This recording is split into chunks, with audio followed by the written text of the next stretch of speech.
இது வரைக்கும் நீங்கள் எந்த மாநிலத்தை வேணால் ஏமாற்ற முடிஞ்சது, தமிழ்நாட்டை ஏன் ஏமாற்ற முடியலை? எதுக்கு வெயிலில் இவ்வளோ பையன் வந்து வேலையை விட்டுட்டு உட்காந்துருக்கான், குடும்பத்தை விட்டுட்டு? இவனுக்கு நண்பர்களோட கடற்கரையில் போய் நிற்க முடியாதா?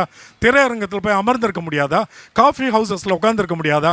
ஏன் இங்கே வந்து நிற்கிறான்? எதுக்கு இவ்வளோ ஊடகங்கள் இதை எடுத்துகிட்டு போய் மக்கள்கிட்ட சேர்க்கணும்னு காத்துட்டு இருக்கிறாங்க? எங்களுக்கு மட்டும்தான்டா சிந்திக்கிற ஆற்றல் உண்டு. தமிழ்நாட்டில் உண்மைகளை விளங்கி கொள்ளக்கூடிய சிந்திக்கிற ஆற்றல் உண்டு. எது எங்களுக்கு தேவை, எது எங்களுக்கு சரின்னு உணரக்கூடிய உணர்வும் அறிவும் வளர்ச்சியும் எங்களுக்கு வந்திருக்கு. கிட்டத்தட்ட 100 ஆண்டுகள் ஆக போகுது. நம்ம பீம்ராவ் ஐயா வந்து இந்தியாவுக்கு ஒரு நவீன சிற்பியாக அடுத்த நூற்றாண்டில் இந்தியா எப்படி இருக்கிற போகிறது என்கிற வரைபடத்தை கிட்டத்தட்ட 100 ஆண்டுகளுக்கு முன்னாடி கொடுத்துட்டு போயிருக்கான் அந்த ஆள். இன்னைக்கு தான் அந்த உலகம் அதை படித்து புரிஞ்சுக்குது. அவர் பேரை இருட்டடிப்பு பண்ணுறதுக்கும் அவரை பின்பற்றுகிறவர்களை ஒடுக்கிறதுலையும் குறியாக இருக்கிற இந்த ஆள் இந்தியா முன்னேறணும்னு உண்மையான நோக்கம் இருந்தால் மோடி இப்படி நடந்துக்குவாரா? இந்த தர்மேந்திர பிரதான், இந்த அமித்ஷா அப்படி காப்பாற்றிட்டு இருப்பாரா?